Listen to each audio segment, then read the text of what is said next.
Alright, so let's get back into it.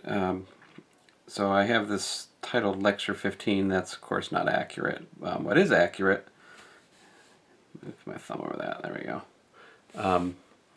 We're looking at sections 5.1 through 5.3 of O'Neill. In fact, we've already done most of this in class already, so I'm going to go pretty quick through this just to try to get us back up to speed. We introduced the shape operator as the covariant derivative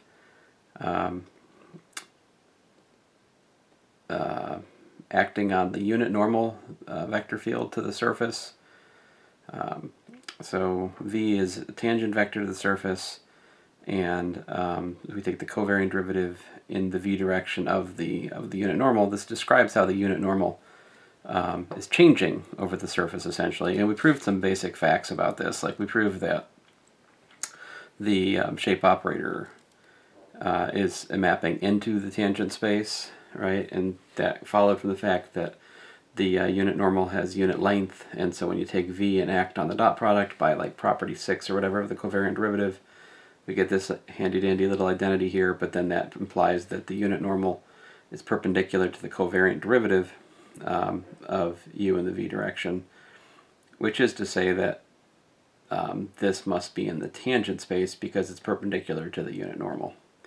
So that's the first thing. And then we noted that the shape operator is a linear transformation because, again, properties of the covariant derivative. There's two different ways to calculate it, right? We can either like expand, you can either expand a given vector field in terms of its components like this and use that formula to calculate the covariant derivative, or if v is equal to alpha prime of 0, let's say, you could compose z with the alpha curve and differentiate and evaluate it at 0. So here, this number 2 here is with the assumption that v is equal to alpha prime of 0, essentially. Although sometimes we'll just write stuff like covariant derivative of alpha prime of z is equal to z alpha prime, and like the point dependence. So, you know, there's a few different notations used on that issue there, but anyway, we had a couple of examples. We looked at the shape operator for a sphere of radius r, and we saw that it was equal to it's basically just multiplication by -1 over r. We saw that if p was a plane, the shape operator was 0. We saw that if we had a cylinder, there are two interesting directions, so to speak. The one is like parallel to the cylinder, axis direction, which in this case would be E1, and then the E2 kind of wraps around the cylinder. So if this is z hat, then this can be kind of like theta hat or something. And so the shape operator was 0 in the direction in which the surface is just a line, and it was, you know, minus E2 over r in the other direction, as we found. So one of the things I'll be doing in not so much this particular video, but in the next one, we'll be looking at section 5.4, where we actually find a bunch of formulas to like calculate the shape operator. And what we're really interested, of course, ultimately is not the shape operator itself, but the invariance which it defines, namely the Gaussian curvature and the mean curvature. But anyway, just let me finish this walk down memory lane here. We also talked about the saddle surface. In contrast to the previous couple of examples, here we focused on a particular special point, namely the origin, and in that direction we're able to calculate the shape operator at that point, and it worked out to, let's see here, basically the shape operator of E2 took you to E1, and let's see here, and I want to say this, the same thing happens with E1 going to E2. Oh, that's implicit over here. Anyway, I don't want to go through all of that again here, not in this current notation. We'll come back to the saddle surface at a more arbitrary point in one of the future lectures where we have more calculational might. So all of these examples are done in a kind of a, I don't know what the word is. There's a lot of geometric, what's the word? Hand waving going on in these examples. We will come back and be much more analytical here in the future lecture, so just hang with me here.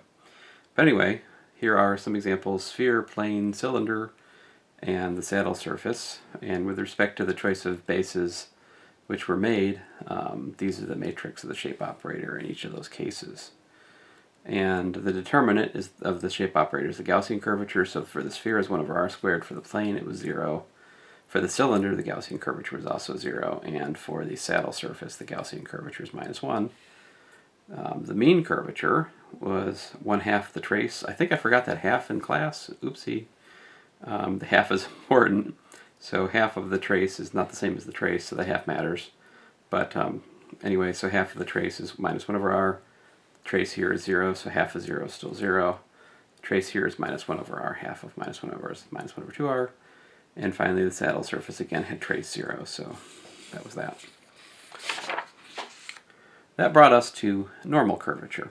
And so the concept of normal curvature is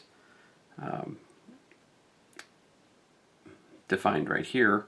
If we have u a unit tangent to the surface at P, then k of u is equal to s of u dot u. This defines the normal curvature of M in the u direction at P.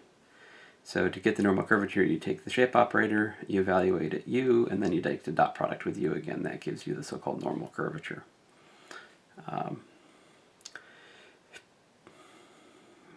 This lemma 2.1 is important, but this is kind of out of place for it. Let's see here. I'll tell you, I'm gonna ignore lemma 2.1 for the moment and just kind of go on with the normal curvature discussion here. So notice that like u and -u have the same normal curvature because shape operator is linear. So if you pull a minus out of here and you put a minus over there, they cancel. Furthermore, if your curve has unit speed, then remember alpha prime of 0 would just be t, the Frenet tangent, or just, well, the tangent. There's no need to call it a Frenet tangent, it's just a tangent. And then alpha prime prime would be the curvature, like the Frenet curvature at 0, times the normal of 0. And so, let's see here. K of u, the normal curvature at u is alpha prime prime of 0 dot u of p. Oh, I'm an idiot. That's why lemma 2.1 matters. Dummy. See, I'm trading the derivative dot the acceleration dot u, which is this, right? For what? For well, on the one hand, I'm trading this for curvature, Frenet curvature at 0 times Frenet normal of 0 dot u of p, right? And so the Frenet normal and the normal to the, so this is the normal to the curve. That's the normal to the surface. They don't have to be parallel. Generally, there's going to be an angle between them. See the normal to the curve versus the normal to the surface. You see, here's the thing. The tangent vector to a curve, that has to be in the tangent plane, but there's nothing that says that the normal vector to the curve has to also, the Frenet normal to the curve has to also fit in the tangent plane. In the event that the osculating plane of the curve matches the tangent plane to the surface, then then the normal would be in the tangent plane. But generally speaking, the normal to a given curve on a surface doesn't have to be tangent to the surface itself. In contrast, the tangent vector to a curve at a point has to be in the tangent plane, because the tangent plane is the collection of all such tangent vectors at that point. But anyway, so generally there's going to be an angle between the Frenet normal and the normal to the surface, and so you have the constant, the curvature of 0, These are both unit vectors, so the dot product is just given by the cosine of the angle between them, right? So that's an observation. And 3, you can make theta to be 0 or pi by using a normal section. So a normal section is what it sounds like. Basically, you're cutting the surface in a vertical sense. Vertical in the sense that the unit, for a fixed point in question, the plane you're cutting normal to the surface, one of the lines contained in it is the normal line. So if I had a prop around here somewhere, you know, I've been looking before this to find my props, and I have not found as many props as I was hoping for. In fact, I found almost nothing. Curses. Well, no, it doesn't really work. Oh well. So sorry. I think my props are at school, actually. So, let's see, maybe I got a better picture of a normal section on the next page. Yeah, I do. So, curvature of U is the curvature. So here, sigma is formed by the intersection of a normal plane. See, the normal plane has the, one of the directions in the normal plane is the unit normal to the surface. And so this then is the, you know, that plane intersecting M. Of course, there's infinitely many through a given point, right? Because you can turn this gray plane, you can turn it around, right? And that gives you different curves of intersection, sigma. But the Frenet curvature of that's not just any old curve, that's a very special curve, the one formed by the intersection of this vertical plane and the surface. In that case, that forces the Frenet normal to be, you know, what's the word here? In the same plane, plus or minus. I mean, either it's collinear to U of P, so n of 0. Because like if I could draw it, well, either the normal is like straight down or straight up. That's basically it. The normal, the Frenet normal. In any event, so that's plus or minus 1, and that gives us plus or minus the Frenet curvature. So the principal curvature can match the old Frenet curvature, provided we take a special kind of curve, a curve formed by the intersection of a, you know, a plane which is slicing directly through the surface, directly in the sense that it contains a normal line at the point in question. So here's some examples of these sigma curves. So if you had this z equals xy, you could slice it, the x equal to 0 plane, the y equal to 0 plane, right? If you put x equal to 0, you get z equal to 0. You put y equal to 0, you get z equal to 0. So the curve of intersection is just the y-axis, or it's just the x-axis. And on the other hand, if you put y equals to x, you get z equals to x squared, and that gives you this like parabolic intersection, right? And on the other hand, if you put y equal to minus x, you get z equals to minus x squared, so in that intersection you get minus parabola. So that, of course that's z equals xy. It bends, the surface bends up towards the normal and in one direction, and it bends down away from the normal in the other direction, right? So when the surface bends up towards the normal in a given direction, that makes the principal curvature positive. If it bends away from the unit normal, that makes the principal curvature negative. If it's neither bending towards, if it's not bending towards it or away from it, in other words, if the surface is, you know, like linear, perpendicular, if you will, to the unit normal in a given direction, then that makes the principal curvature along such a direction 0. All right. We have names for these things. They'll be coming up soon. First of all, though, when we think about principal curvature, there's going to be, in fact, a maximum and a minimum for these principal curvatures. And so we call those K1 and K2. And I've noticed, just so you know, it's not, as far as I can tell, O'Neill does not have a convention that either K1 or K2 has to be like biggest or smallest. I like to make K1 less than K2, but I have seen examples where he has like, I don't think he always follows that, is my point. So I wouldn't read too much into like, I think the ordering of these is sometimes lost in different examples, but anyway.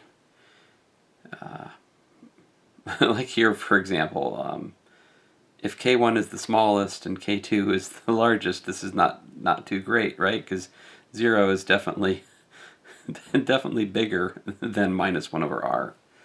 All right, anyway. We say that a point on a surface is umbilic if k of u is constant for all u at that point. All right, so that's an umbilic point. Okay. Now I think I did this in class, but I think I'll go through it again here. I'm going to insert a page right here, so just to kind of go through this machinery again one more time.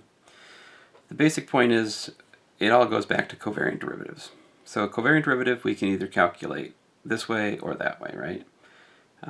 Either in terms of just taking the vector and acting on the components of W, or we can look at it in terms of composition of curves and derivatives of those curves. So it turns out that this viewpoint is the more convenient one from what we're about to argue.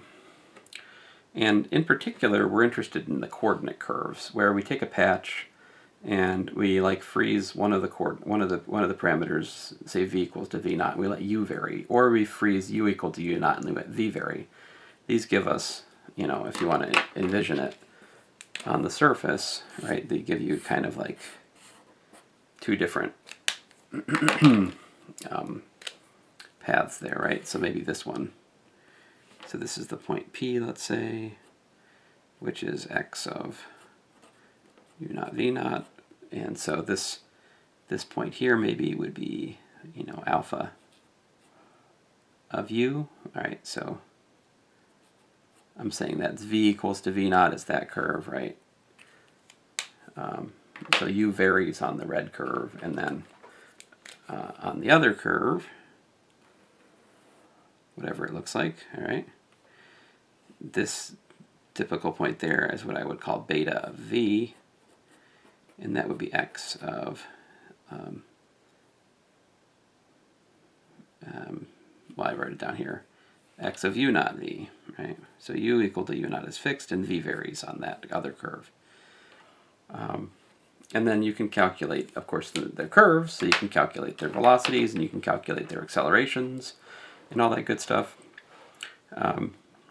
So alpha prime would actually be xu, and beta prime would actually be xv here, because we're just differentiating the patch, holding v fixed at v naught, so that makes it a partial derivative with respect to u. If we differentiate the patch holding u equal to u naught, letting v vary, well, that's a partial derivative with respect to v. So, you know, there you go. And then, of course, the shape operator was minus the covariant derivative of the unit normal in the v direction. So we can connect this idea to that idea, right? And so I'm actually working back through Lemma 2.1 here, but so we know that alpha prime, the velocity of a curve, is perpendicular to the unit normal restricted to that curve, and then if you differentiate that with respect to the parameter of the curve, it gives you the acceleration dot the unit normal plus the velocity dot the derivative of the unit normal along the curve. Well, this has to be 0, but this is straight up the covariant derivative of u in the alpha prime direction. That is, in other words, that is the shape operator evaluated at alpha prime. Actually, minus the shape operator evaluated at alpha prime. But when we bring it to the other side of the equation, we get a minus, which then gives us the shape operator.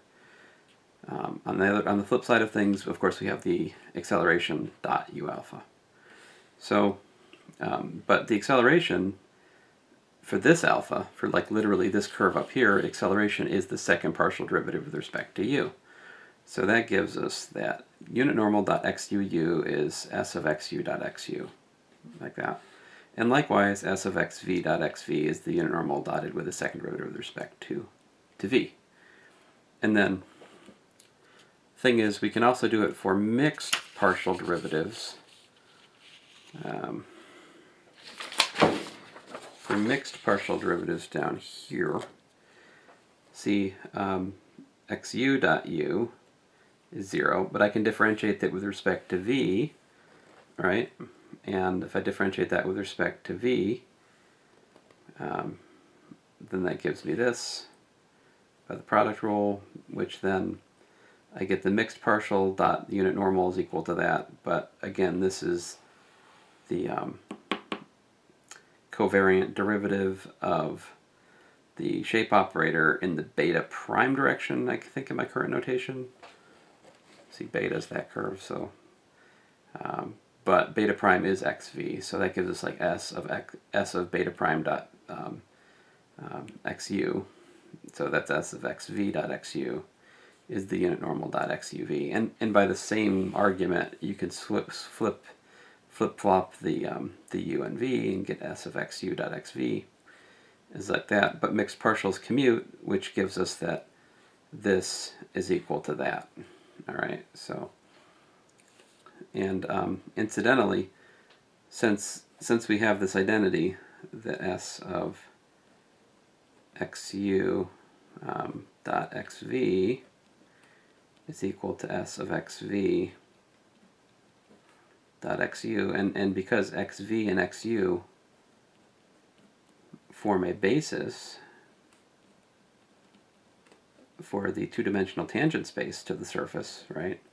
It follows then that because s is linear and that's a basis, you can prove that that's enough to get that s of x dot y is equal to s of y dot x for all x and y, which then can be used to prove, of course, that that the matrix of s with respect to any choice of basis is symmetric.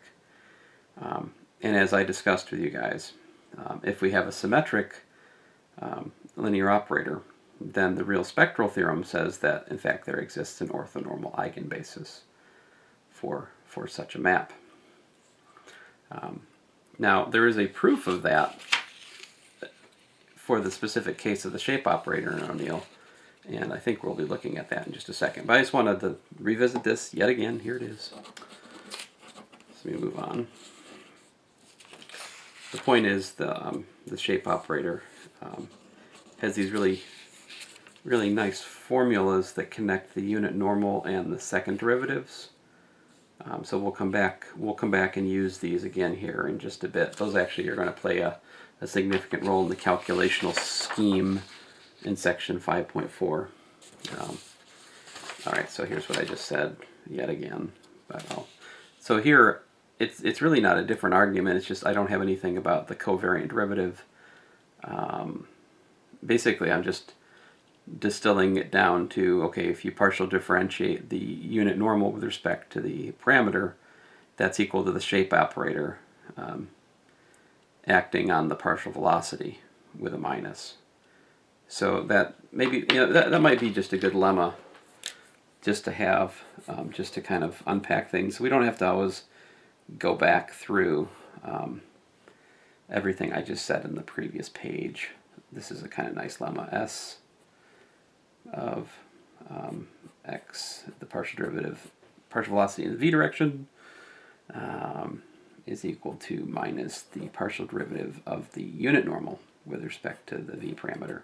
And likewise, s of xu, right, is minus partial u, partial little u. My apologies about the overuse of the u. It is what it is.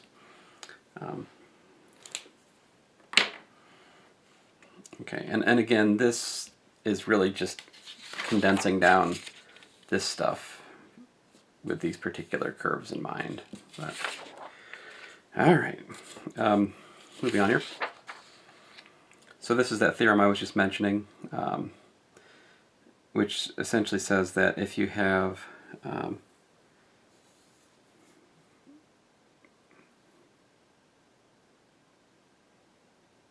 so I'm missing the preamble here to this surface. Let me check on this here.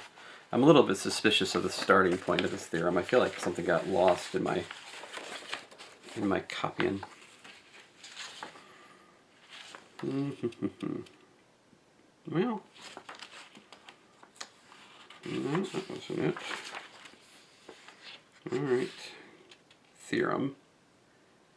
If P is an umbilic point, then the shape operator is scalar multiplication. If P is a non-umbilic point, there are exactly two principal directions, and these are orthogonal. Furthermore, if E1 and E2 are principal vectors in these directions, then S of E1 is K1E1, and S of E2 is K2E2. Of course, these principal curvatures are the eigenvalues of S, and the principal vectors are the eigenvectors of S. Right. So, let's see here. So yeah, I started with the non-umbilic case because I thought it was more interesting.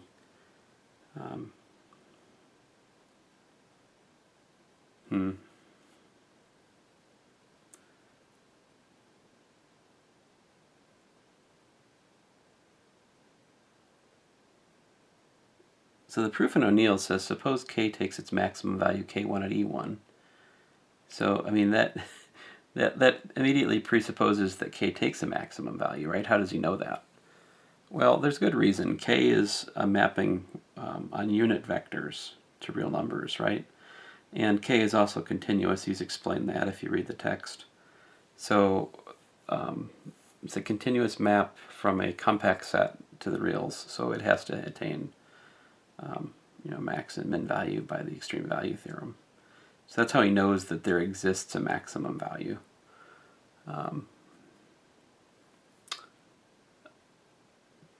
But anyway, so I mean, here's more or less his argument. I think you should read the text for a slightly more. I guess it's more well written. I don't know. Yeah, probably. Definitely the typesetting is neater in the text. All right, anyway, moving on.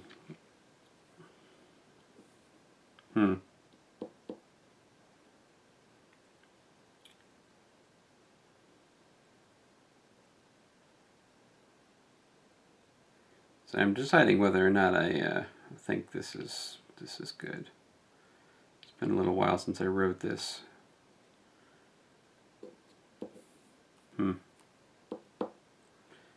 Right.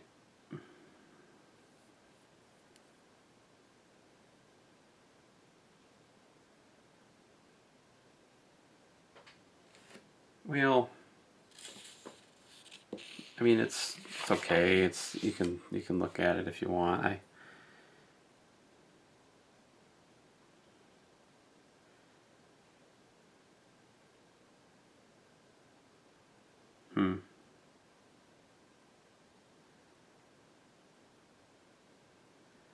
So basically, this argument here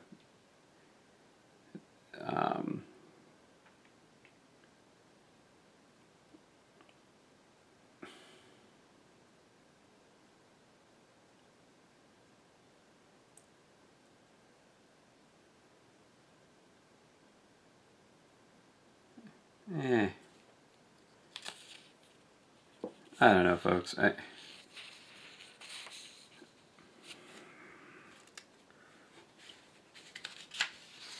All right, tell you what, I'll start the next video here. Let me think about this for a couple minutes, not waste your time.